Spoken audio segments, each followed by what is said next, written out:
নিরাপত্তা শঙ্কায় টি-20 বিশ্বকাপ খেলতে ভারতে যাবে না বাংলাদেশ, এটা বেশ কয়েকদিন আগের খবর। এবং এই তথ্যটা বা এই অবস্থানটা আইসিসিকে টানা 3বার জানিয়েছে বিসিবি, এবং শেষ পর্যন্ত এই অবস্থানে অনড় আছে। নতুন খবর যেটা হচ্ছে যে বাংলাদেশের দাবি যদি আইসিসি মেনে না নেয়, সেক্ষেত্রে বিশ্বকাপে খেলতে যাবে কিনা সেই সিদ্ধান্তটা পুনর্বিবেচনা করবে পাকিস্তান, এমন একটা খবর প্রকাশ করেছে পাকিস্তানি সংবাদ মাধ্যম জিও নিউজ। এই ব্যাপারটা নিয়ে আমরা আলোচনা করব যে পাকিস্তানকে আসলেই এরকম সিদ্ধান্ত নিতে পারে কিনা, বা এটার সত্যতা কতটুকু, সেই ব্যাপারটা নিয়ে একটু আলোচনা করব। এবং আমার সঙ্গে আছেন আমার সহকর্মী মোহাম্মদ সাদমান ভাই, আপনাকে স্বাগতম। যে খবরটা বলছিলাম যে এটা আপনিও দেখেছেন, আমিও দেখেছি, যে এমন বেশ কয়েকদিন আগের একটা বড় খবর ছিল যে পাকিস্তান বাংলাদেশের ম্যাচগুলো আয়োজন করতে চায়, সেটার কিন্তু আসলে খুব ভিত্তি ছিল না। কিন্তু আজকে যে খবরটা, এটার কিন্তু একটা ভিত্তি আছে বলা যেতে পারে। না, এখন এই জিনিসটা আসলে একটু সামারাইজ করলে বলা যায় যে পাকিস্তানের সাথে ভারতের যেহেতু একটু গণ্ডগোল আছে, সেক্ষেত্রে বাংলাদেশের সাথে যেহেতু ভারতের এখন একটু টানাপোড় চলছে, সেক্ষেত্রে পাকিস্তান জিনিসটা আসলে ক্যাশ করতে চাচ্ছে কিনা। কারণ আপনি দেখবেন যে ভারতকে যদি চাপে ফেলতে পারে, তাহলে কিন্তু পাকিস্তানেরই মানে আলটিমেটলি উইন একটা এরকম একটা ভাব তারা আসলে থাকে। এখন সেই ক্ষেত্রে ফার্স্টে যেটা বলছিলেন যে তারা বাংলাদেশের ম্যাচগুলো আয়োজন করতে চায়, আপনি বলুন যে ভারতের টুর্নামেন্ট, মানে ভারত হোস্ট যেই টুর্নামেন্টের ওয়ার্ল্ড কাপের, সেইখানে আপনাকে কোনোদিনই যে পাকিস্তান ভাগ পাবে, এটা তো কোনোদিনই হয় না। তারপর আবার সহায়োজক আর এখানে পাকিস্তানের সাথে সমস্যা থেকেই কিন্তু হাইব্রিড মডেলে গিয়েছে। এটা অবশ্য আগে থেকে ইন্ডিয়া ছিল, কিন্তু যদিও না থাকতো সূচিটা আসলে হাইব্রিড মডেল, হ্যাঁ সূচিটা হাইব্রিড মডেল, আর যদি এটা নাও থাকতো পাকিস্তানের জন্য হাইব্রিড মডেলে চলে যেত। এখন যেটা পাকিস্তান যেটা করছে, এইটা নিয়ে কিন্তু আসলে তখনও বিসিবির পরিচালক আসিফ আকবর এটা নিয়ে কিন্তু একটু মস্করাই করেছে, বলা গেল যে পাকিস্তান আসলে কোনো ঠিক ঠিকানা নেই, কখন কি বলে কোনো ঠিক নেই, সেটার জন্য তখন কিন্তু জিনিসটা আসলে ছিল না।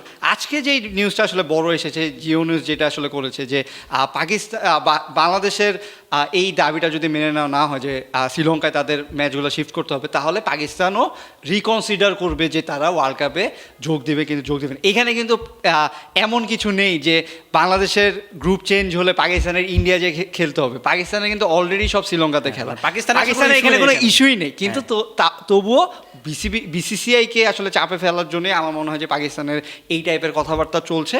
এবং বিষয়গুলো আসলে মানে একে তো বিসিসিআই আসলে একটু চাপে পড়া, কারণ অলরেডি তারা কিন্তু আইসিসি বা বিসিসিআই কিন্তু বাংলাদেশে কনভিন্স করার জন্য প্রত্যেকবার মিটিং করছে, এবং এখনও বাংলাদেশ কিন্তু অনর আছে।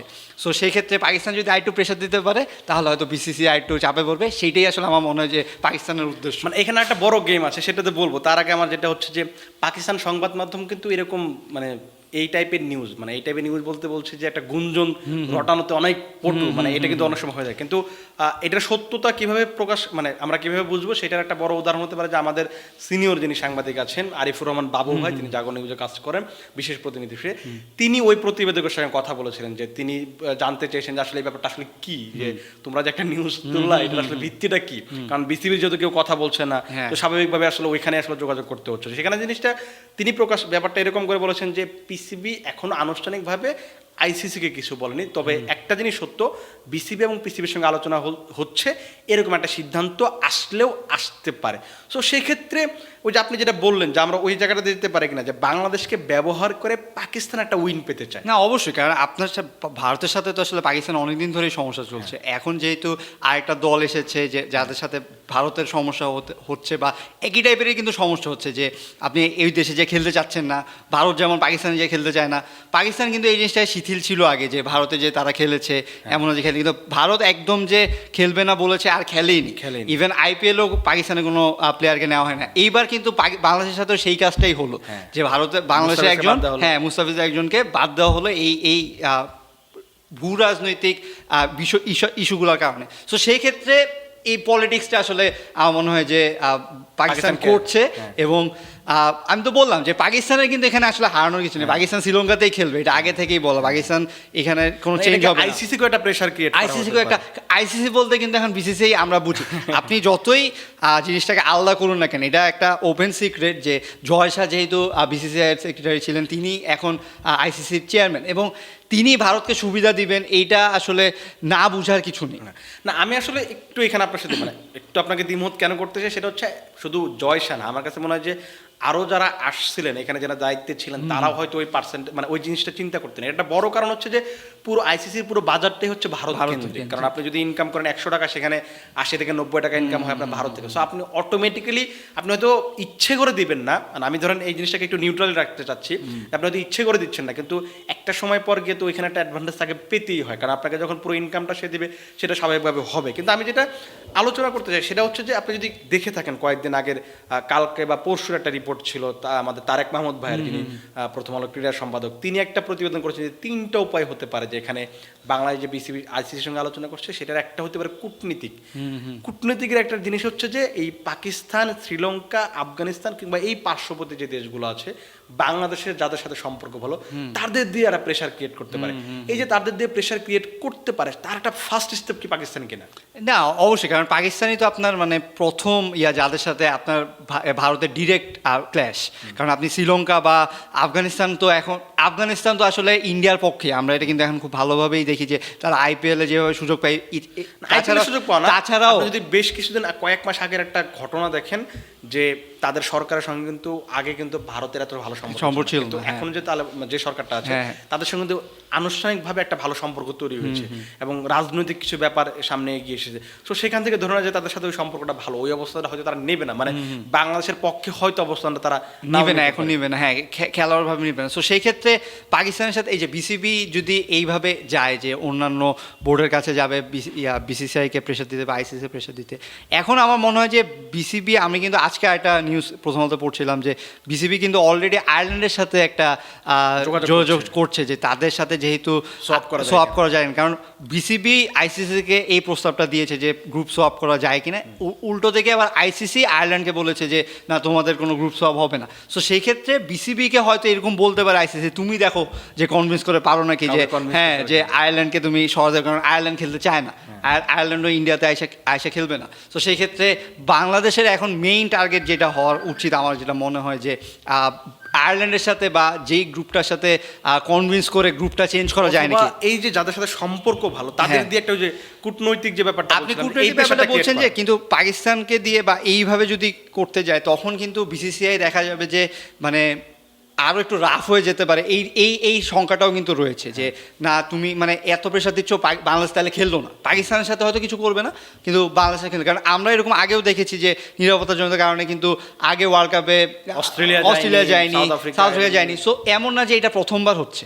সো প্রথমবার যেহেতু হচ্ছে না, এখন আইসিসি তো বলবে যে আমি তো সবভাবে চেষ্টা করেছি যে তাকে আমার এখন আর পসিবল না। তখন যদি হয় তখন কিন্তু আসলে বাংলাদেশের কিছু করা থাকবে না। একটা জিনিস মনে হয়, মানে আমি একটু যদি চিন্তা করি যে আজকে হচ্ছে 18 তারিখ, হ্যাঁ, তার মানে বিশ্বকাপ শুরু হতে আজকে এখানে হচ্ছে 13 দিন, হ্যাঁ, যদি 31 মাস 13 দিন আর ওইখানে হচ্ছে 7 দিন, মানে 20 দিন সময় আছে। এই যে আইসিসি প্রথমে ভিডিও কনফারেন্স করলো, বাংলাদেশে আসলো, বাংলাদেশে আসার পর বাংলাদেশকে এখনো কোনো সিদ্ধান্ত জানায়নি, গতকাল যেহেতু জানায়নি, আবার তারা ফিরে গেছে, জয়সার সঙ্গে আলোচনা করবে, তারা কি মনে হচ্ছে যে একটু ডিলে করছে, মানে এমন একটা সিচুয়েশন নিয়ে যাওয়ার চেষ্টা করছে যেখান থেকে আপনি আর ব্যাক করতে পারবেন না? এইখানে আরেকটা বিষয় কিন্তু আছে, এখানে আপনি যদি এই জিনিসটা আসলে করতে চান, এখানে যদি জয়সা নিজের থেকে একটা কোনো ইনিশিয়েটিভ নেয় তাহলে আমার মনে হয় যে এত আলোচনার প্রয়োজন নেই, বা তিনি যদি নির্দেশনা দিতেন যে না, যেহেতু সমস্যা হচ্ছে সেটা তুমি আমি বারবার বলছি, এই জায়গাটা যদি ইন্ডিয়া থাকতো আপনার কি মনে হয় এতদিন সময় লাগতো, এতগুলো সিটিং এর দরকার হতো না। জয়সা বলতো যে না, এখানে প্রবলেম, তুমি সরিয়ে নাও। বাংলাদেশের সাথে মানে অবশ্যই শুনেন, যদি ভারতে বাংলাদেশ না যায়, বাংলাদেশে যদি এই উইনটা হয়, ভারত কিন্তু এইটাও চাবে না যে আমাদের দেশে আসলে নিরাপত্তাজনিত কারণে একটা দেশ আসলো না। এই জিনিসটার ভাগিদার কিন্তু তারাও হতে চাবে, তাদেরও কিন্তু একটা চিন্তার বিষয় রয়েছে। সো সেক্ষেত্রে তারাও চিন্তা করছে যে কিভাবে জিনিসটা করা যায়। এখন উইন উইন সিচুয়েশনে এসে তো আসলে ঠিক হতে হবে। যদি ভারতের বা আইসিসির উইন উইন সিচুয়েশন পর্যন্ত না যেতে পারে ততক্ষণ কিন্তু ভারত আসলে ছাড় দিবে না, বা আইসিসিও ছাড় দিবে না। কারণ আপনি যতই ফাইট করুন না কেন, ফাইটটা কঠিন। প্রথম থেকে আমরা বলছি বাংলা বিসিবি যেহেতু এটা মানে হুট করে যেহেতু ঘটনা ঘটেছে, কিন্তু এনাফ টাইম কিন্তু মনে হয় যে ছিল।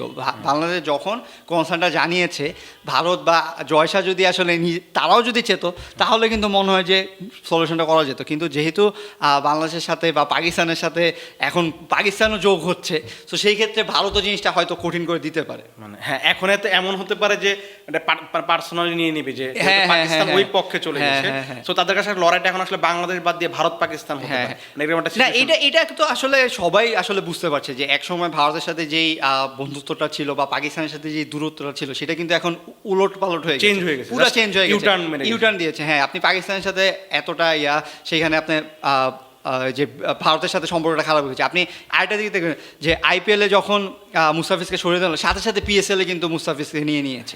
মানে পিএসএল এর রাস্তাটা মনে করেন যে বাংলাদেশের প্লেয়ারদের জন্য অনেক হয়েছে। এই সব কিছুই কিন্তু আসলে এই রাজনীতির আসলে মারপ্যাচ। তো এই গেমটা কিন্তু এখন না, আপনার যদি মনে থাকে এসিসির একটা মিটিং হয়েছিল বাংলাদেশে, সেখানে কিন্তু ভারতের কোনো প্রতিনিধি আসেনি, হ্যাঁ, রাজীব হ্যাঁ, শুক্লা বলুন বা যারা বলেন। তার মানে হচ্ছে এই যে নিরাপত্তা ইস্যুটা ভারত কিন্তু আগে থেকে বাংলাদেশের উপরে ইভেন সিরিজও তো তারা খেলেনি, মানে বাংলাদেশের উপর কিন্তু ওই মানে সরকার পরিবর্তনের পর থেকে কিন্তু ওই এলিগেশনটা সবসময় দিয়ে রাখছে যে বাংলাদেশ আসলে নিরাপত্তা নিয়ে আমাদের খেলা। আর হচ্ছে যে তারা ওই যে মানে ধর্মের রাজনীতি যেটা, সেইটাই কিন্তু আসলে তারা বেশি করে।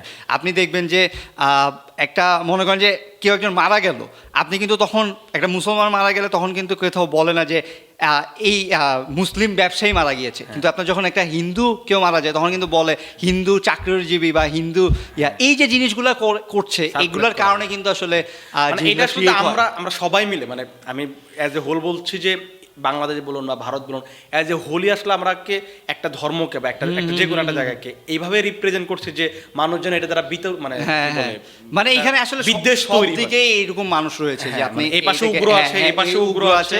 সো তারা কিন্তু সংখ্যাটা যে খুব বেশি তা কিন্তু বেশি তা না। কিন্তু এই অল্প কয়েকটা মানুষের জন্যই আসলে সিচুয়েশনটা হয়, সিকিউরিটি কনসার্ন হয়। কারণ আপনি দেখবেন যে সাকিবের বেলাতেও কিন্তু এরকম হয়েছে। সাকিবের জন্য কিছু ভাই সর্বোচ্চ 50 জন মানুষ এখানে আন্দোলন করেছে, সাকিব আসতে পারেনি। সো এই জিনিসগুলো আসলে মানে মানুষের উপর দিয়ে চালায় হচ্ছে আসলে বড় কর্তা যারা রয়েছে, যারা চেয়ারে বসা রয়েছে, তারা কিন্তু আসলে জিনিসগুলো ইউজ করে। সো খেলার মধ্যে আসলে এই জিনিসগুলো অনেক ঢুকে গিয়েছে এবং আমার মনে হয় যে এইভাবে যদি রাজনৈতিক বিষয়গুলো চলতে থাকে, তাহলে আসলে ক্রিকেটটা, কারণ ক্রিকেটটা আপনার কিন্তু কয়েকটা দেশ খেলে, আপনার টপ 10 খেলার পরে বাকি সব হচ্ছে সহযোগী কান্ট্রি বা এরকম। সেই ক্ষেত্রে এই কয়টা 10টা টিমের মধ্যে যদি মনে করেন যে এই বিভেদ তৈরি হয়ে যায় যে দুইজন একটা ডিলের সাথে দুইজন হ্যান্ডশেক করছে না, দুইজন ভালো একই দেশে যায় খেলছে না, তখন আসলে খেলাটা কতটুকু আগাবে, তাই না? আপনার ওই এলিট পর্যায়ে যারা আগে যেটা ছিল, যখন ক্রিকেট প্রথম খেলা হয়েছে যে জেন্টেলম্যান শুধু এলিটরা খেলতো, আপনার নিশ্চয়ই মনে আছে যে ইংল্যান্ডে যারা এলিট পর্যায়ে ছিল তারা মানে পার্টি করার জন্য, হ্যাঁ তারা হচ্ছে মানে মনোরঞ্জনের জন্য হচ্ছে এই ক্রিকেটে খেলতো, কম্পিটিশন খেলতো না। ওই পর্যায়ে হয়তো আস্তে আস্তে পৌঁছে যাবে যাদের টাকা আছে শুধু তারাই খেলবে। মানে আপনি যদি 1700, 1800 কিংবা 1900 শতকে ওই সময়টা কথা চিন্তা করেন, আমার মনে হয় যে আমরা মানে আস্তে আস্তে ওই জায়গাটাতে চলে যাচ্ছি। যদি এরকম হতে থাকে আসলে এলিট পর্যায়ে হয়তো 100, মানে আমরা হয়তো দেখতে পারবো 100 বছর পর গিয়ে হয়তো আবার সেম সার্কেল সেরকম হয়তো হতে পারে। দেখা যাক। আমরা আসলে যেহেতু আগামী আরো কয়েকটা দিন বাকি আছে, বাংলাদেশ তাদের অবস্থানে পাকা আছে। আইসিসি একটা প্রতিবেদন তারা অবশ্যই জানাবে, যেহেতু মিটিং করে গেছে, এখন পর্যন্ত সিদ্ধান্ত জানানি, সিদ্ধান্তের অপেক্ষা আমাদের করতে হবে।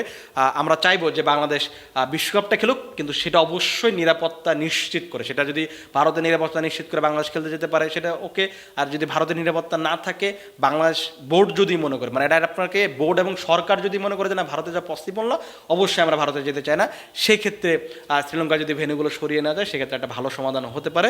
সাদমান ভাই, আপনাকে ধন্যবাদ। দর্শক, আপনারা কিন্তু কমেন্ট বক্সে জানাতে পারেন যে আপনাদের কি মনে হয় যে আইসিসি কি আসলে বাংলাদেশকে একটু ঝুলিয়ে রাখছে, কিংবা এটাকে আসলেই পসিবল কিনা, বাংলাদেশ কি ভারতে মানে বাংলাদেশের পক্ষে কি আইসিসি থাকবে কিনা, কিংবা পাকিস্তানের এই অবস্থানটা কীভাবে দেখছেন, সেটা কিন্তু আপনি কমেন্ট বক্সে জানাতে পারেন। আপাতত আপনারা ভালো থাকুন, সুস্থ থাকুন এবং ক্রিক ফ্রেঞ্জির সঙ্গে থাকুন।